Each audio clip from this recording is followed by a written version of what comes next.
মাংস খেতে সবাই পছন্দ করে, কিন্তু ফ্রিজে মাংস থাকলে অনেক সময় তাড়াতাড়ি সিদ্ধ হতে চায় না, তার জন্য কিন্তু রান্না করতে চায় না। কিন্তু ফ্রিজে থাকা মাংস যে খুব সহজেই খুব সুস্বাদু করে কম সময়ের মধ্যে রান্না করে খাওয়া যায়, এই ভিডিওটা যদি না দেখেন তাহলে বুঝতে পারবেন না। যারা করে থাকেন তাদের জন্য কিন্তু এই ভিডিওটা নয়, কিন্তু যারা খুব টেনশনে থাকেন ফ্রিজে থাকা মাংস কীভাবে তাড়াতাড়ি সিদ্ধ করে রান্না করে খাবেন, তাদের জন্য কিন্তু এই রেসিপিটা। দেখতে যেমন সুন্দর হয়, খেতেও কিন্তু দুর্দান্ত লাগে। আর এটা অনেক দিন পর্যন্ত যদি ফ্রিজে থাকা মাংস হয় তাহলেও কিন্তু খেতে খুব সুন্দর লাগবে। আসসালামু আলাইকুম বন্ধুরা, কেমন আছেন সবাই? আশা করি সবাই ভালো আছেন, সুস্থ আছেন। আলহামদুলিল্লাহ আমরাও খুব ভালো আছি, সুস্থ আছি। সোনালী রান্নাঘর অ্যান্ড ব্লগ চ্যানেলে আপনাদের প্রত্যেকে স্বাগত জানাই। তো চলুন আজকে আমাদের মজাদার মাংসর রেসিপিটা আপনাদের সঙ্গে শেয়ার করি। তো ফ্রিজে থাকা মাংস আমি নিয়ে নিয়েছি, এখানে জল দিয়ে ভালোভাবে কিন্তু আমি ধুয়ে পরিষ্কার করে নিয়েছি। আর প্রেশার কুকারে দিয়ে দিলাম। এখন দিয়ে দিচ্ছি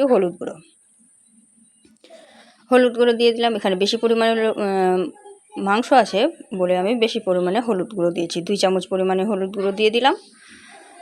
এখন আমি এর মধ্যে দিয়ে দিব জল দিয়েছি আর হলুদ গুঁড়ো দিয়েছি, আর কিছুই দেবো না। এখন আমি 4 থেকে 5টা সিটি মারাবো প্রেশার কুকারে, তাহলে কিন্তু মাংসটা সুন্দরভাবে সিদ্ধ হয়ে যাবে। আর এদিকে কিন্তু মশলাটা আমি রেডি করে নেব। এইভাবে মাংস রান্না করলে কিন্তু খুব তাড়াতাড়ি হয়ে যায় আর খেতেও কিন্তু দুর্দান্ত হয়। তো আমি কিন্তু ফ্রিজে যখন মাংস থেকে যাই তখন কিন্তু এভাবেই তৈরি করে ফেলি। মাংসটা রান্না করার জন্য প্রথমেই আমি নিয়ে নিলাম কড়াইয়ে সরষের তেল, তারপরে অল্প পরিমাণে দিয়ে দিলাম সাদা তেল। এখানে কিন্তু তেলের পরিমাণটা একটু বেশি দিতে হবে, যেহেতু মাংসের ফ্রিজে ছিল অনেক দিন হয়ে গেছে, তার জন্য কিন্তু একটু তেল দিয়ে এটা একদম সুন্দরভাবে ভোজ বাড়ির মতো করে স্পাইসি করে রান্না করব। তার জন্য কিন্তু প্রথমেই 2 রকম তেল দিয়ে দিলাম, তারপরে দিয়ে দিলাম হচ্ছে জিরা। গোটা জিরা খেতে আমি খুবই পছন্দ করি। যারা আমার ভিডিও দেখো তারা তো বুঝতেই পারবে, তারা দেখো। আর এদিকে দিয়ে দিলাম 2টা তেজপাতা, দিয়ে দিলাম বেশ কয়েকটা কাঁচা লঙ্কা দিলে কিন্তু খেতে খুব সুন্দর লাগে। যারা কাঁচা লঙ্কা খেতে পছন্দ করে তারা অবশ্যই দিয়ে দিবে। আর দিয়ে দিলাম দারচিনি আর এলাচ। দারচিনি এলাচ আমি অল্প পরিমাণেই ব্যবহার করেছি। 4টা দারচিনি, 2 টুকরা এলাচ দিয়ে দিয়েছি, দিয়ে ভালোভাবে একটু নাড়াচাড়া করে দিলাম।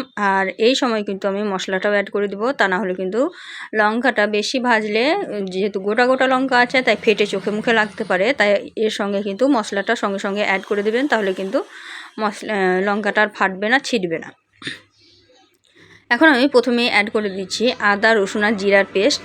একবার আমি গোটা জিরা দিয়েছি, তারপরেও আমি আবারও দিয়ে দিলাম। এখানে দেখতেই পাচ্ছেন অনেকটা পরিমাণের আদা রসুনের পেস্ট আমি দিয়ে দিয়েছি। এখন দিয়ে দিলাম পেঁয়াজের পেস্ট।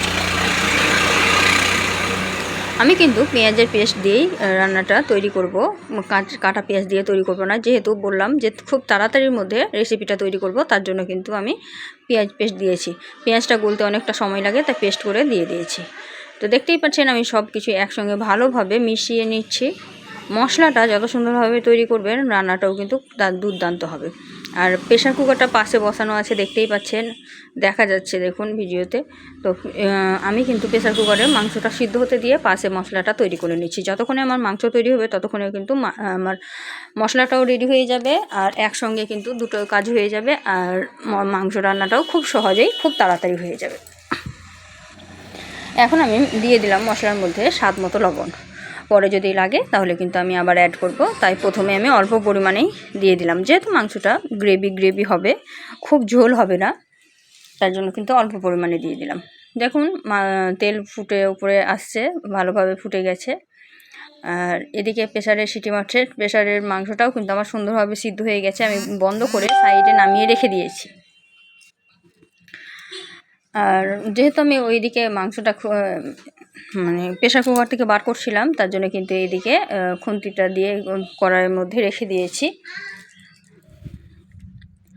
মশলাটা কিন্তু সুন্দরভাবে দেখুন তেল ছেড়ে দিয়েছে, তলায় মশলাটা চলে এসছে আর তেলটা উপরে চলে এসছে। আমি আবার নাড়াচাড়া করে ভালোভাবে মিক্সড করে দেবো।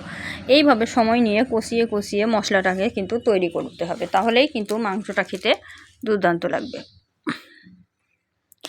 মশলাটা যেহেতু কষানো হয়ে গেছে, এখন আমি এখানে শুকনো উপকরণ দেবো। তো প্রথমেই দিচ্ছি হলুদ গুঁড়ো।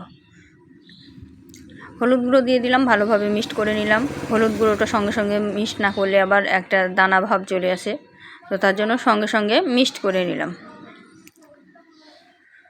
হলুদ গুঁড়ো দেওয়ার সঙ্গে সঙ্গে কিন্তু কালারটা দেখুন কতটা চেঞ্জ হয়ে গেল। এখন আমি এর মধ্যে অল্প অল্প করে সমস্ত শুকনো উপকরণগুলো মিক্সড করে দেব।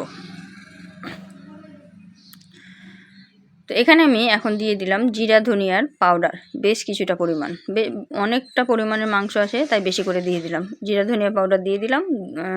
এখন আমি দিয়ে দিচ্ছি লঙ্কা গুঁড়ো। লঙ্কা গুঁড়ো 1 চামচ ভরে দিলাম, যেহেতু আমি এখানে কাঁচা লঙ্কা ব্যবহার করেছি অনেকগুলো, তাই লঙ্কা গুঁড়ো 1 চামচই ঠিক আছে। এখন আমি এর মধ্যে দিয়ে দিলাম গোলমরিচের গুঁড়ো আর এলাচের গুঁড়ো দিয়ে ভালোভাবে মশলাটাকে কষিয়ে নেব।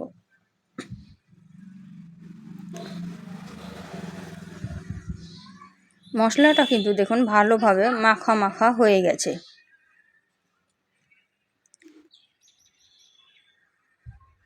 মশলাটা সুন্দরভাবে তেল টেনে নিয়েছে। এখন আমি একটু জল দিয়ে দিব, তাহলে মশলাটা সুন্দরভাবে কষানো হবে আর তলায় লেগে যাবে না।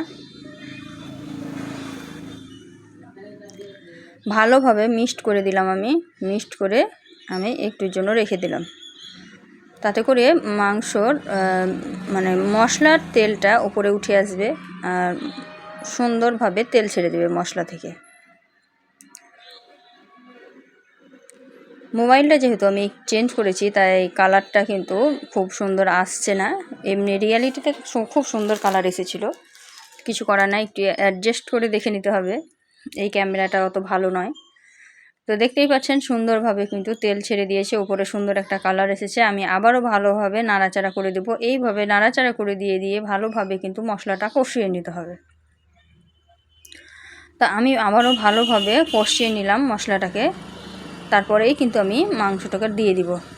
ছেড়ে দিয়েছে তেল, এখন মাংসটা দিয়ে দিব। মাংসের মধ্যে যে জল আছে সেই জলেই কিন্তু কষিয়ে ভালোভাবে রান্না হয়ে যাবে। মাংসটা দেখুন খুব সুন্দরভাবে সিদ্ধ হয়েছে। কড়াইয়ের মধ্যে মাংসটা আমি দিয়ে দিলাম ভালোভাবে সমস্ত আর এই যে জল আছে এই জলটাতে কিন্তু ভালোভাবে মশলাটা রান্না হয়ে যাবে আর মশলাটা ভালোভাবে মাংসের মধ্যে ঢুকতে সাহায্য করবে। এই জলটা শুকোতে যতক্ষণ টাইম লাগবে মাংসটা হতেও ততক্ষণই সময় লাগবে। মাংসটা কিন্তু হতে খুব বেশি সময় লাগবে না। এইভাবে একবার হলেও তৈরি করে দেখবেন, খেতে কিন্তু দুর্দান্ত লাগে। তো বন্ধুরা, এতক্ষণ পর্যন্ত যারা ভিডিওটা ধৈর্য ধরে দেখছেন তাদেরকে অসংখ্য ধন্যবাদ।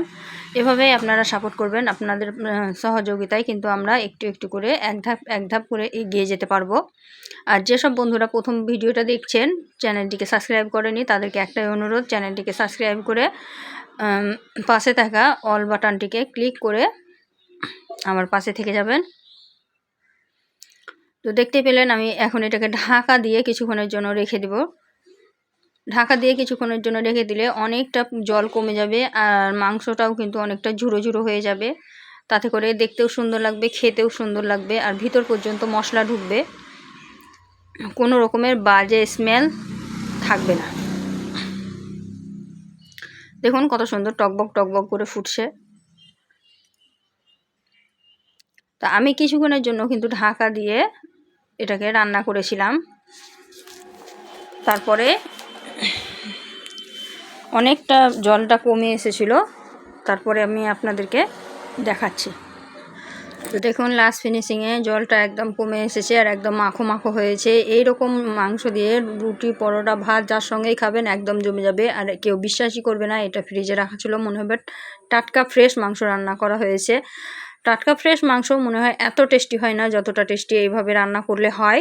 তো বন্ধুরা অবশ্যই একবার হলেও ট্রাই করে দেখবেন, যদি ভালো লেগে থাকে অবশ্যই লাইক, শেয়ার, কমেন্ট করতে ভুলবেন না। আজকে এই পর্যন্ত, দেখা হবে এই ধরনের আরও নিত্য নতুন রেসিপি নিয়ে পরবর্তী ভিডিওতে। তো ততক্ষণ সবাই ভালো থাকবেন, সুস্থ থাকবেন আর একবার হলেও ট্রাই করবেন আমার এই রেসিপি, দেখবেন খুব ভালো লাগবে। তো সবাই ভালো থাকবেন, সুস্থ থাকবেন আর আমার জন্য একটু বেশি বেশি করে দোয়া করবেন। খোদা হাফিজ।